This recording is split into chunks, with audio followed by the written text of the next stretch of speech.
Pelatih Pep Guardiola akhirnya bisa tersenyum setelah semalam di kandang Leicester City, tim yang dipimpinnya sang juara bertahan Manchester City akhirnya memetik kemenangan 3 poin penuh setelah 4 pertandingan terakhir gagal meraih kemenangan. Hasil ini sedikit membuka harapan MCT atau Manchester City paling tidak untuk berada di 3 besar klasemen akhir Liga Inggris nantinya. Semua rekan sahabat Rai Soccer TV selalu bersama Bung Yas, dan jangan lupa like, comment, and subscribe.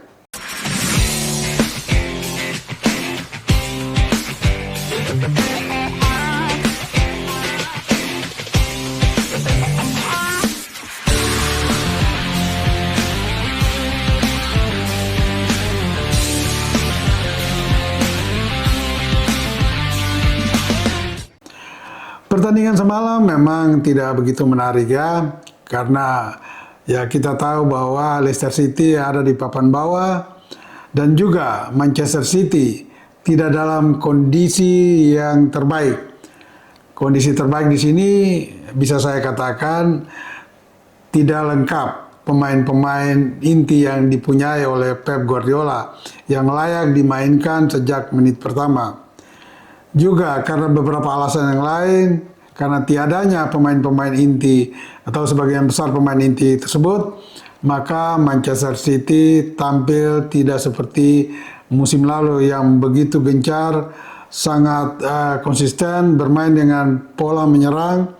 Namun di musim ini setelah mengalami beberapa pemain yang cedera, maka di paruh musim ini Manchester City terlihat sangat goyah permainannya atau sangat limbung permainannya.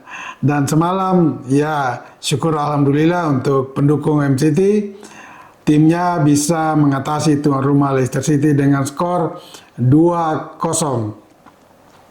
Kalau melihat penampilan Manchester City memang masih belum meyakinkan ya, karena kehilangan beberapa pemain yang cedera. Semalam Guardiola tampil dengan pola 4-1-4-1 ya. 4 di belakang ada Nathan Ake, Kanji, Lewis, dan juga Vardiol. Kemudian satu yang bertindak sebagai gelandang bertahan yaitu Kovacevic. Kemudian ada 4 gelandang yang berfungsi sebagai gelandang menyerang. Ada juga Kevin De Bruyne, ada Silva, kemudian Phil Foden, dan Savinho. Dan satu ujung tombak adalah Erling Haaland. Dengan pola ini memang terlihat ya, MCT cukup baik dalam bertahan ketika mereka ditekan. Namun dalam menyerang pun mereka sangat agresif, karena bisa saja 5 pemain langsung mengurung pertahanan lawan. Dan selama 30 menit pertama, atau lebih tepatnya 20 menit pertama mungkin ya, MCT sangat agresif, sangat ofensif menekan Leicester City. Dan paling tidak ada 3 peluang yang didapat oleh Manchester City di 45 menit pertama. Dan itu semua diperoleh penyerang tengah mereka Erling Haaland. Dan 2 diantaranya harusnya bisa mencetak gol. Ketika di menit ke-6, Haaland menerima umpan yang begitu baik dari De Bruyne, tetapi tendangan kaki kanan Haaland dari dalam kotak penalti terlalu lemah dan mengarah ke kiper Stolarczyk, sehingga dengan mudah bisa diatasi. Juga di menit 20-an, ya, Haaland juga mendapat sebuah tendangan kaki kiri, tetapi tidak pada posisi yang tepat. Bola masih mengarah ke samping kiri gawang Leicester City sehingga hilang peluang tersebut. Satu peluang lain oleh Haaland, sundulannya terlalu lemah sehingga juga bisa ditangkap oleh kiper Stolarczyk. Di luar itu, ada pemain-pemain Manchester City yang cukup menonjol di babak pertama. Katakan saja Kovacevic, gelandang bertahan ini, dia sangat powerful dan sangat dinamis. Ketika dalam 15 menit pertama dia begitu gencar membantu serangan, walaupun dia berfungsi sebagai gelandang bertahan. Namun dengan pergerakan dengan bolanya sering membuat pertahanan Leicester City agak kacau balau.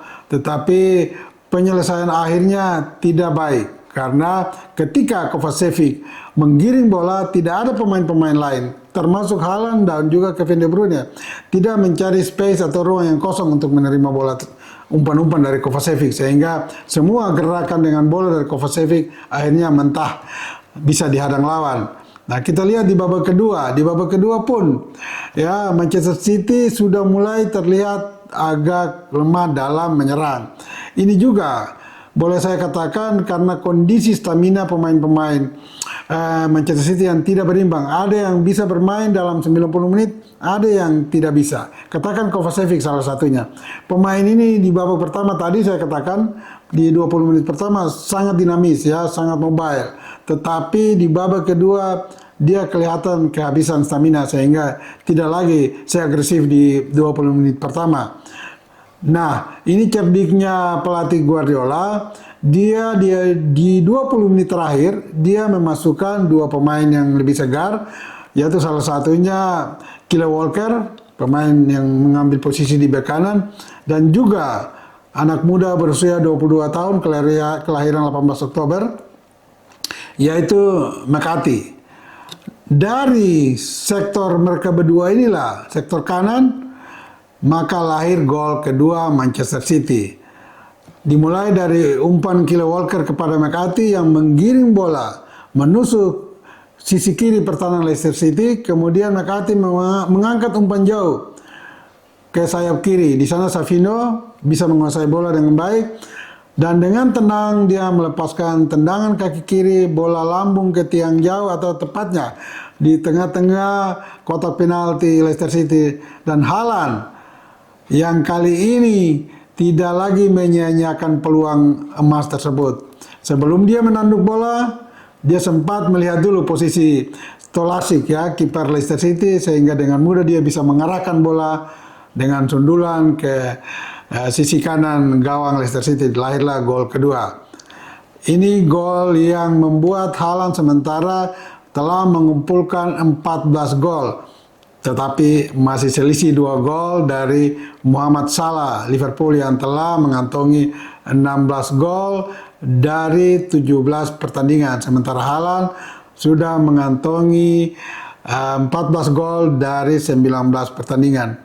Dan sampai berita ini naik, Liverpool masih memainkan pertandingan melawan tuan rumah West Ham. Kalau Mohamed Salah bisa mencetak gol lagi, maka dia akan berlari sendirian melampaui Erling Haaland dengan selisih gol yang mungkin 3, 4, 5 digit ya. Nah, kita kembali kepada permainan semalam. Leicester City sebetulnya tidak terlalu jelek. Leicester City paling tidak mendapat 2 peluang emas dari penyerang tengah mereka ya, Jamie Vardy, tetapi kedua-duanya gagal menjadikan gol, sehingga hasil ini tentu tidak baik bagi tuan rumah Leicester City ya, tetapi beruntung bagi Manchester City yang bisa mencetak 2 gol. Dan kita lihat di pinggir lapangan pun kedua pelatih baik Pep Guardiola maupun Ruud van Nistelrooy, pemain yang pernah bergabung dengan Manchester United saat masih sebagai pemain, berpelukan mesra sambil ngobrol, bahkan belum ada peluit panjang dari wasit untuk mengakhiri pertandingan, tapi kedua pelatih ini sudah berbincang mesra dengan penuh canda dan tawa, dan itulah sepak bola. Bagi semua rekan sahabat Rai Soccer TV, ingat bola itu bulat, giring terus.